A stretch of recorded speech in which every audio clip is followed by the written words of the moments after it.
Tingin ko, lilinisin ni BP Sara ang House of Representatives. Lilinisin yan.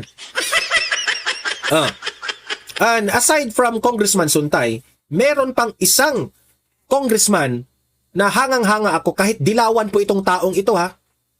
Pero at least matinong-matino ang utak nito, si Congressman Igay. Narito ang Balitang Pinoy TV. Kakalimutan yung mga pumirma ha, sa 2025. Tapos ngayon namang 2026, kung sino ang mga pumirma dito, hindi namin makakalimutan ito. Itaga namin yan sa aming isipan. Huwag nyong iboto yung mga congressman ninyo. Okay? Grabe ito. Ito'y banta ni Kong Paulo. Kasi kapag si BP Sara ang maging Vice President, ako, sa tingin ko, lilinisin ni BP Sara ang House of Representatives.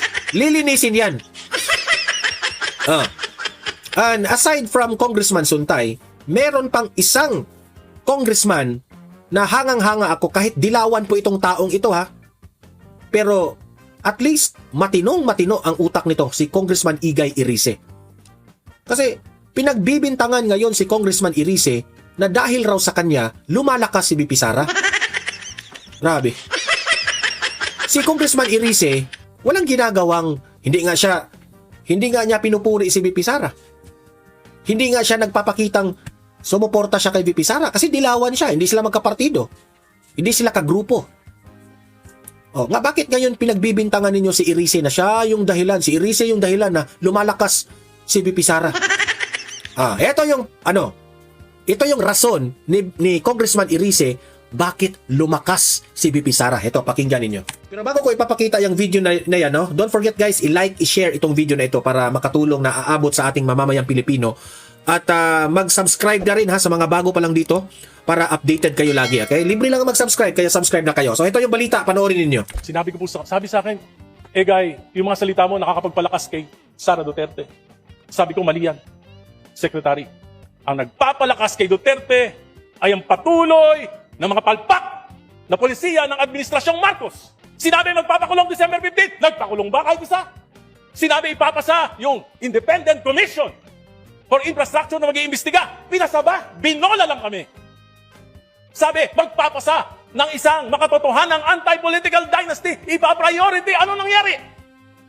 Sa halip na anti-political dynasty ang pinasa ng Committee on Suffrage and Electoral Reforms. Ito po ay pro-political dynasties. Hindi lang magpapataba, magpapabundat pa sa mga dinastiya dito sa ating bansa. Yan. Palakpakan kay Irice. Palakpakan kay Irice. Sa totoo lang, si Irice lang ang gumagawa ng ganyan eh. Kasi wala dyan si Leandro Leviste. Sa tingin ko si Leandro Leviste nasa ibang bansa. Hindi po si Irice ang nagpapalakas sa pangalan ni BP Sara. Ang nagpapalakas po sa pangalan ni BP Sara ay ang mismong kapalpakan ng administrasyon. Yon ang katotohanan. Bothered sila ngayon na bakit lumalakas ang pangalan ni Vice President Inday Sara Duterte. Unang-una, walang ibang nagpapalakas kay Inday Sara, kundi ang kapalpakan ng administrasyong ito. Unang-una, ano ba ang sinabi ni Bongbong Marcos? Di ba sabi niya, bago magpasko, meron ang makulong dito sa mga corrupt na mga government officials dito sa flood control. Nangako si BBM. Natupad ba? Hindi. Yun ang una. Di ba? Halatang halata na itong si BBM, kung totohanin niya ang sinabi niya na merong makukulong before Christmas, nung nakaraang taon, baka nakakulong na siya ngayon. Hindi, nagtatanong lang tayo ha. Magkakasali ka dyan, BBM. Kasi nabanggit ni Saldico. Grabe itong administrasyon ito. Eto pa. Ano pa bang ginawa ng administrasyon? Di ba? Sinabi na mag-pass ra sila ng Independent Commission for Infrastructures na mag-iimbestiga. Di ba? Sabi nila magpapas lang. May pinasa ba? Wala. Wala rin. Kaya ang sabi ni Irice, binola lang tayo. Binola lang. Sa tingin nyo, yung mga pinagsasabi ni BBM, nagkatotoo? Wala. Ano yan si BBM? Aaminin ko, si BBM magaling. Aaminin ko yan, magaling si BBM. Magaling mambola. Magaling mambola. Oh, kasi kung hindi siya magaling mambola, mananalo kaya siya sa 2022 election? Nabola nga niya si si VP Sara. Nabola niya, oo niya. 30 million ha. Imagine that one kung hindi ka magaling. 30 million yung nabola mo. Grabe. Pero meron pong nag-iisang taong hindi nabola kay BBM.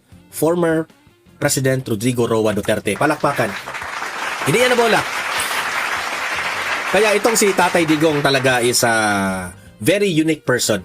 Siya ang laging nagsabi na wag niyong iboto yan si BBM pero hindi natin pinakinggan. Siya lang po yung taong hindi nabola. Sinabi niya, weak leader yan. Talagang nagkatotoo yung pagiging weak, di ba? Totoo. Tapos sinabi pa ni BBM, ni former President Duterte, may bagahe yan. Nagpulburon yan. Katotoo talaga. Di ba? So, kung iisipin mo talaga, lumalakas ngayon ang pangalan ni BP Sara, hindi dahil si BP Sara ay epal na nangangampanya sa tao, hindi. Na-emphasize kasi ang mga palpak, mali ng administrasyon. Kaya ang sabi ng taong bayan, kailangan po tayo ng leader na matino, matapang, at may prinsipyo. O di nakita nila si BP Sara. Ganun lang kasimple. Kayong mga loyalista at mga dilawan ay hindi nyo aaminin yan for sure. Na matino, bright si BP Sara, matapang, hindi nyo aaminin yan, of course. Kasi sarado ang mga utak ninyo, mga bobo kayo eh. Kami mga DDS, mga matatalino kami, may common sense kami. Kayo, kung merong mambobola, meron ring nabola. Which is kayo yun. Kayo yun. Diba? Kami, nabola na kami noon. So enough na. Pero itong mga nanatiling nabola, ewan ko na lang sa inyo, bobo na talaga tawag namin sa inyo. Diba? Enough na yung nabola ka na kaisa, yung pangalawa, pangatlo, enough na. Enough na. May na talaga. May diferensya na talaga mga utak nitong loyalista at mga dilawan. Imagine that one, mga dilawan, kinain pa nila ang sinuka nila. Di ba nakakadiri? Nakakadiri talaga. So, yan po ang reality, no? Eto pa. Papakita ko ito. Itong House of Representatives dito sa impeachment ni BP Sara. Dito mo masasabi na halatang halata talaga sila na pabor sila kay BBM. At pinoprotektahan nila si BBM. Halata nga si Luistro, halata. Yung mukha niya, marsip. Lawyer pa yung mukha na yan ni Luistro na sariling batas natin, hindi sinusunod. Anong ginawa niya sa kanyang husband, di ba? Tinago niya sa batas natin. Tinago niya sa batas natin. Sa balita, siya mismo, inamin pa niya. So, hindi na tayo magtataka kung double standards sila. Hindi na tayo magtataka. Si BBM, ay basura ang impeachment. Pero si BP Sara, tuloy ang impeachment. Ito yung balita, ito yung nakakahiya nilang ginagawa. Parehong pamantayan ang ginamit ng House Justice Panel sa pagtalakay sa mga reklamong impeachment laban kina Pangulong Ferdinand Marcos Jr. at Vice President Sara Duterte. Yan ang panindigan ni House Justice Committee Vice Chairperson at San Juan City Representative Bel Zamora. Naniniwala si Quezon City 4th District Representative Pong Suntay, magkaiba ang ginawang pagtrato ng House Justice Panel. Buti pa itong si Suntay ay pinaprangkahan niya itong kamera na iba talaga ang treatment ninyo kay VP Sara. Di ba? Wag na tayong magbulahan dito talaga. Bias talaga kayo. Tapos, you claim na equal ang treatment ninyo ni BBM at ni VP Sara? Talaga. Harap-harapan ninyong harap-harapan nyo kaming niloloko taong bayan? Are you sure? Good luck talaga sa inyo. Mga reklamong impeachment laban sa Pangulo at Vice Presidente. Anya, may mga aligasyong nakabatay sa conclusions at mayroon ding hindi malinaw ang salaysay sa mga reklamo laban sa pinakamatataas na opisyal ng pamahalaan. Pero magkaiba umano ang ginawang pag-handle dito ng House Justice Panel, bagay na tinutulan ni Representative Zamora. I beg to disagree. Yeah. Beg to disagree sa utot mo. Isa ka pa. Ikaw ba, wag ka na lang magpaliwanag kasi obvious yung mga galawan ninyo sa pamumulitika ninyo. Dami mo. Itong babaeng to, ang daming satsat. Mas lalong napaghalataan kang bias ka. Ginamit po natin ang parehong standards. Parehong standards? Are you sure na ginamit ninyo? Parehong pamantayan. Parehong pamantayan? Ha? Talaga? Are you sure? noong Kung i-discredit nga si Madriaga, kinakampihan pa sa mga kaalyado ninyo, isang preso na si Madriaga, kinakampihan ninyo dyan. Pero yung mga 18, ganito sila kagarapal, ganito sila ka basura ang utak, ganyan sila ka, ang 18 ex-Marines na may credibility, dahil Marines yan grabing disiplina yan mga 18 ex-Marines, na retired 18 ex-Marines. Pero ano ginawa nila?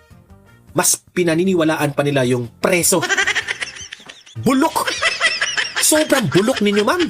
impeachment complaints against President BBM. Ngayon po sa impeachment complaints dito po kay Vice President. Are you sure? Ikaw ba? Humarap ka sa media, humarap ka sa taong bayan. Sure ka? Ang kakapal ng mukha mo, ma'am. Nasabihin dyan, kapal ng mukha mo. Impeachment complaints dito po kay Vice President. Dagdag pa nito, nakabatay sa panuntunan ng Kamara ang ginawa nilang pagtalakay sa sufficiency in form and substance ng impeachment complaints. For sufficiency in form, we use the same standards. We use the same standards? Ma'am, sa totoo lang, no, nagsisinungaling ka na. Kung tutuusin pa mas mabigat ang mga ebidensya dito sa flood control issue na ito ni BBM. Kaya wala nga kayong naibigay na clear evidence dito kay VP Sara na nagpapatunay na corrupt siya. Tapos sasabihin nyo, equal yung treatment ninyo. Pwede! Tinignan natin if there was a verification, if there was an endorsement, if there were notarizations. Yun po, for sufficiency in substance, yung mas important. Hindi. Mas mabuti pang aminin mo na bias kayo. Mas mabuti pang aminin na tauhan kasi kami ni Martin Romualdez kaya bias talaga kami. O ganyan. Para isipin ng taong bayan na talagang ginawa nila ang dapat gawin. Kesa gagawa pa kayo ng rason na ito kasi yung nangyari. Tama, equal ang aming treatment, equal ang aming standard sa pag-hearing dito sa impeachment na ito. Ganon, ganyan. Talagang si VP Sara ay talagang ma-impeach, si BBM hindi. Inapakalataan kayo sa mga ganyan ninyong mga tingnan ninyo. Nagsisinungaling kayo, alam ng taong bayan. Alam ng taong bayan na you are politicking. Sa totoo lang. Hindi naman mabubola ang tao. Sino man ito? Kalimutan ko tong pangalan ng babae ito. Huwag niyong iboto ito. Huwag niyong iboto yan. Walang prinsipyo yung mga ganyang klaseng tao. Importante po. We check whether we complied with the rule of the House of Representatives. Parang nagkautal-utal ka, ma'am. Nagkautal-utal ka. Diba? Ganyan ang mangyayari sa'yo kapag may pinapanigan ka, ma'am. Magkautal-utal ka talaga. Representatives that says there must be a recital of facts which will show the impeachable offense in constituting the jurisdiction of the Committee of 54 ang sumuporta sa sufficiency in substance ng dalawang reklamong impeachment laban kay VP Duterte at iisa lang ang tumutol, si Congressman Suntay. Samantala, formal lang natanggap ng kampo ni VP Duterte ang notice to respondent ng House Justice Committee Bigyan ng 10 araw si VP Sara to respond. at ang kopya ng dalawang impeachment complaints at may 10 araw ito para sagutin ang mga aligasyon laban sa kanya. Rosalie Coz, Ay nako, ewan ko na lang, no. Sa totoo lang, no, sobrang dumi ng politika sa Pilipinas. Sinong kawawa dito? Taong bayan. Taong bayan ang kawawa. Kasi kapag matuloy ang impeachment trial ni VP Sara, pera na naman yan, no? Maglalaan talaga yung pera. Milyon-milyon ang gagastahin ng gobyerno sa mga impeachment na yan. Tapos at the end of the day, ibabasura rin ito sa Supreme Court. Oo. At sana ang Supreme Court hindi magbabago ang isip nila na it's clearly politicking ang nangyari sa Kamara. At kaya nga, no, lahat naman tayo, taong bayan, ay gusto natin ng pagbabago dito sa Pilipinas, di ba? Kayong taong bayan, if you are expecting na pagbabago sa Administrasyong Marcos, wag na kayong mag-expect. Malabong mangyari yan. Malabong mangyari yan. I'm telling you the truth, ha? I'm telling you the truth. Reality po, yan. Di na magbabago. Because we are affected of the away politika. Okay? So expect na lang tayo sa 2028 with Vice President Inday Sara Duterte. For sure, I'm 100% sure mananalo yan si VP Sara, no? So hintay lang tayo dyan. Kasi si VP Sara po is looking forward kung papaano niya pauunlarin ang bayan na ito. Okay? Si VP Sara hindi yan hilig gumanti sa kanyang kalaban, no? Pero sabi niya, kung sino yung nagkasala under the administration of BBM, no? kung sino yung nagkasala, you will be held accountable. Okay? Yung mga kawatan sa kamera, yung mga nagnakaw sa flood control, good luck sa inyo sa 2028. Kung hindi man, hindi yan masosolve sa under the administration of BBM. Hindi yan masosolve. Kasi, paano mo masolve na, paano mo masolve na ang nag-solve, siya rin yung nagnakaw?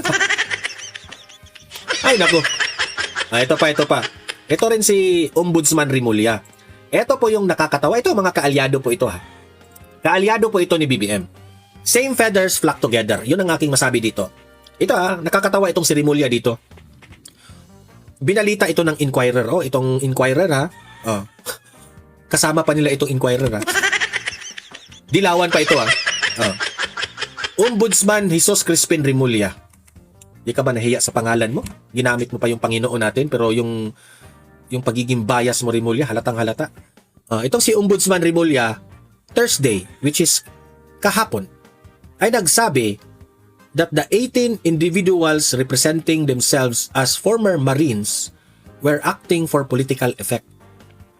Nothing that while several signatories are no longer in active service, 6 were charged with murder. Nagsalita na po kasi si Rimulya Rimulya, 6 of the 18 ex-Marines in bribery exposed are facing murder raps. Rimulya, nabanggit ka yung pangalan mo sa affidavit na itong mga 18 ex-Marines.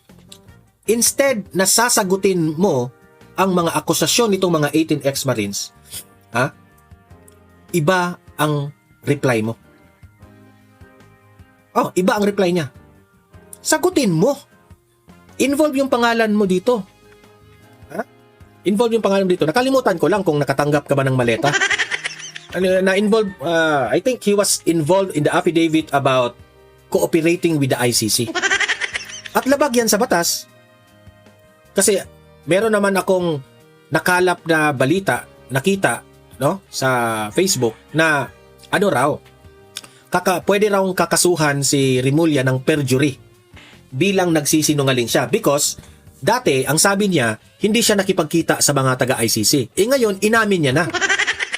Mag-create kasi kayo ng group chat ni Trillanes, Rimulya. Di ba?